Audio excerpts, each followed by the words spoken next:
Friends, मेरा नाम doctor Usama है। आज हम बात करेंगे कि बहुत से स्टूडेंट ऐसे होते हैं कि वो बोलते हैं कि उन्होंने पढ़ा था लेकिन उनका एडमिशन नहीं होता, एमबीबीएस, बीडीएस या जिस किसी फील्ड में उन्हें एडमिशन लेना होता है। तो आज हम ये कर रहे हैं कि दो हम टॉपर्स लेके आए हैं जिन्होंने एनटीएस में टॉप किया था, लेकिन वो टॉपर ऐसे हैं कि उन्होंने पहले साल टेस्ट दिया था तो उनका एडमिशन भी नहीं हुआ। तो उन्होंने नेक्स्ट ईयर एक साल में अपनी मिस्टेक को देखा कि उन्होंने क्या मिस्टेक की जिसकी वजह से उनका एडमिशन नहीं हुआ। तो नेक्स्ट ईयर उनका वो टॉप 10 में थे। तो आज हम वो आपको एंड में उनसे उनका एक्सपीरियंस भी वो वीडियो में आपके साथ अपना एक्सपीरियंस शेयर करेंगे वीडियो के एंड में। तो हम पहले जनरल बात कर लेते हैं कि जनरल कौन सी स्टूडेंट मिस्टेक्स करते हैं जिसकी वजह से उनका एडमिशन नहीं होता। तो सबसे पहली मिस्टेक जो स्टूडेंट्स करते हैं वो ये कि उनको जो इंटी टेस्ट का पैटर्न होता है कि इंटी टेस्ट का पैटर्न का पता नहीं होता कि उन्होंने बस जिस तरह एफएससी में पढ़ा होता है उसी तरह वो जो है इंटी टेस्ट के लिए पढ़ना शुरू कर देते हैं। इंटी टेस्ट का पैटर्न नहीं देखते, ये नहीं देखते कि इसमें इंग्लिश के कितने एमसीक्यूज़ हैं, बायोलॉजी के कितने एमसीक्यूज़ हैं, केमिस्ट्री के कितने एमसीक्यूज़ हैं और फिजिक्स के कितने एमसीक्यूज़ हैं। वो जिस तरह एफएससी में पढ़ते आ रहे होते हैं तो उसी तरह पढ़ते रहते हैं कि इंग्लिश को इम्पोर्टेंस ज़्यादा दी, बायो को इम्पोर्टेंस कम दी, तो उसकी वजह से वो सही से पढ़ते नहीं है तो उनका सही से टेस्ट नहीं होता। सेकंड रीज़न ये है कि स्टडी पैटर्न, कि जिस तरह स्टूडेंट एफएससी में पढ़ रहे होते हैं कि एफएससी में तो आपको थ्योरी के पेपर होते हैं वो आपको क्लियर करने होते हैं, लेकिन थ्योरी के पेपर क्लियर करने में और इंटी टेस्ट क्लियर करने में बहुत डिफरेंस होता है। पाकिस्तान में थ्योरी के पेपर्स तो रट्टा मार के क्लियर होते हैं, लेकिन इंटी टेस्ट में तो कॉन्सेप्ट्स होते हैं। तो वो कुछ स्टूडेंट ऐसे होते हैं वो इंटी टेस्ट में भी आके रट्टा ही मार रहे होते हैं कि जिस तरह उन्होंने एफएससी में रट्टा मारा होता है उसी तरह इंटी टेस्ट में रट्टा मार रहे होते हैं। इंटी टेस्ट में असल में आपको अपने कॉन्सेप्ट्स क्लियर करने होते हैं। सेकंड रीज़न ये है कि स्टूडेंट अपना वो स्टडी पैटर्न चेंज नहीं करते कि पहले रट्टा मार रहे थे अभी भी रट्टा मारते रहते हैं, लेकिन इंटी टेस्ट की आपको तैयारी करनी है तो आपको रट्टा नहीं मारना, आपको अपने कॉन्सेप्ट्स क्लियर करने।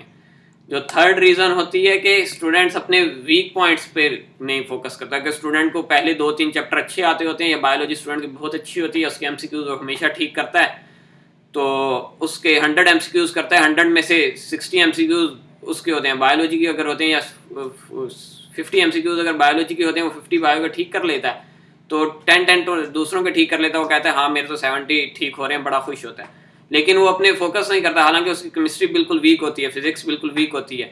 तो अगर तो आपको अपने वीक एरियाज पर फोकस करना चाहिए कि आपको एमसीक्यूज करो तो आप देखो कि आपके किस सब्जेक्ट के एमसीक्यूज गलत हो रहे हैं, जो सब्जेक्ट आपका वीक है आपको उस पर फोकस करना चाहिए।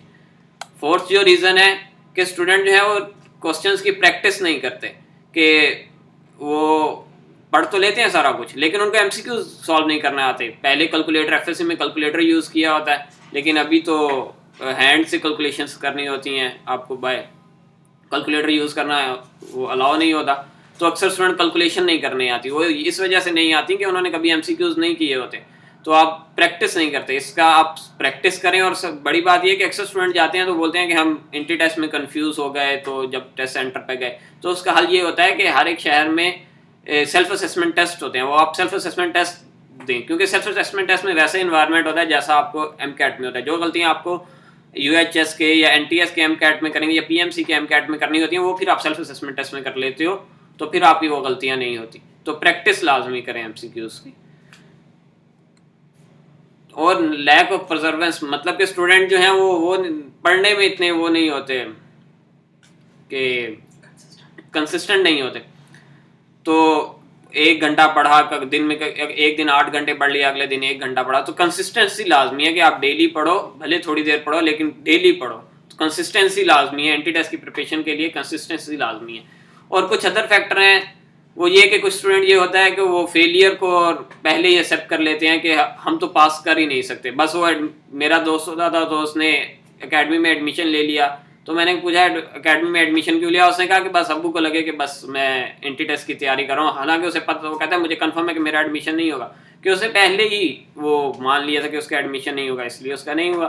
तो आपको पहले नहीं अपने ऊपर मानना, भले आपके एफएससी में नंबर कुछ कम है, आपको पहले इस बात को बिलीव नहीं करना कि आपका एडमिशन नहीं होगा। आपको आपके हाथ में एफर्ट है, आपने एफर्ट बिल्कुल एंड तक करनी है। सेकंड बात ये कि अक्सर स्टूडेंट होते हैं कि इंटी टेस्ट में अच्छी स्लीप नहीं ले रहे होते हैं, कि पहले घर वालों को भी होता है कि डॉक्टर बनना है और ख़ुद भी होता है कि बस डॉक्टर बनना है, तो फिर वो 2 घंटे के लिए सोते हैं, फिर किताब पास ही पड़ी होती है, उठते हैं फिर किताब उठा लेते हैं, फिर 2 घंटे सो जाते हैं, फिर 2 घंटे बाद उठ के किताब उठा लेते हैं। तो इस तरह वो सही से नींद नहीं करते तो सारा दिन उनका बिल्कुल वो डिजीनेस में गुजर जाता है। तो इसका दिन में आप कॉन्टीन्यूस 6 घंटे स्लीप तो लाजमी लेंगे, कॉन्टीन्यूस आप 6 घंटे स्लीप लें। उसके अलावा अगर आप 2 घंटे बाद में 8 घंटे स्लीप होती है जो नॉर्मल रिकमेंड करते हैं डॉक्टर्स, तो 6 घंटे आप कॉन्टीन्यूस स्लीप लाजमी लें। बाकी 2 घंटे आप दोपहर में लें या कभी भी ले लें। 6 घंटे आप कॉन्टीन्यूस स्लीप लाजमी लें। और दूसरी ये कि डाइट अच्छी रखें। अक्सर स्टूडेंट होते हैं कि डाइट अच्छी नहीं लेते तो वो बीमार हो जाते हैं। और दूसरा ये कि टाइम मैनेजमेंट अच्छा करें कि अभी एंड्रॉयड आ गया है। हमारे ज़माने में एंड्रॉयड थोड़ा कम होता था, अभी एंड्रॉयड हर स्टूडेंट के पास एंड्रॉयड है। तो किताब 4 घंटे किताब के सामने बैठे होते हैं, उनमें से 3 घंटे मोबाइल यूज़ कर रहे होते हैं, 1 घंटा पढ़ रहे होते हैं। तो टाइम मैनेजमेंट आप अच्छे से करें। मोबाइल यूज़ करना है करें, लेकिन कम टाइम करें, स्टडी को टाइम ज़्यादा दें। और बायोलॉजी है तो बायोलॉजी में ज़्यादा MCQs हैं, उसको टाइम ज़्यादा दें। जो वीक आपका पॉइंट है उसको आप ज़्यादा टाइम दें। अभी आपसे जो आप हमारे लास्ट ईयर के टॉपर्स हैं तो आपको वीडियो में बताएंगे कि उन्होंने कैसे किया कि उन्होंने पहले साल एडमिशन नहीं हुआ और नेक्स्ट ईयर उन्होंने टॉप कर लिया। अस्सलाम वालेकुम व्यूअर्स, मेरा नाम संदेश कुमार है। मैं 4th ईयर MBBS स्टूडेंट हूँ डॉ मेडिकल कॉलेज का। आज मैं आप लोगों को अपने एक्सपीरियंसेस शेयर करना चाह रहा हूँ। अब पहले साल मेरी एडमिशन नहीं हुई, अनफॉर्चुनेटली मैंने ट्राई बहुत किया लेकिन एडमिशन नहीं हुई। लेकिन दूसरे साल मैंने अपनी उन गलतियों को सुधारा और उनको ओवरकम इस तरीके से किया, और मैं वो तरीके आपसे शेयर करना चाह रहा हूँ। अब जो पहले साल मैंने गलतियाँ की, अब वो ये थी, उनमें सबसे बड़ी गलती ये थी कि उसमें मैंने सेल्फ स्टडी को बहुत कम टाइम दिया। अब पहले साल कॉलेज भी जा रहा था और कोचिंग सेंटर भी ले रहा था, तो पर्टिकुलरली बंदे के दिमाग में यही बातें चल रही होती हैं कि हमें तो टीचर्स पढ़ा रहे हैं, हमें तो याद रहेगा, लेकिन वो आपको तब तक याद नहीं रहता जब तक आप खुद नहीं पढ़ते। तो जब तक आप खुद की सेल्फ स्टडी करेंगे, एक टॉपिक को लगातार पढ़ते जाएंगे, कंटिन्यूसली इसको रिपीट करेंगे, आपके दिमाग में बैठता जाएगा और आप उसके ऊपर अच्छी ग्रिप बनाएंगे, फिर जाके ही आप उसको उस टॉपिक को ओवरकम कर सकते हैं। अब जो दूसरी मिस्टेक है वो ये है कि आप कभी भी पढ़ाई को बर्डन ना समझें, हमेशा एक एडवेंचरस पढ़ाई लेके चलें।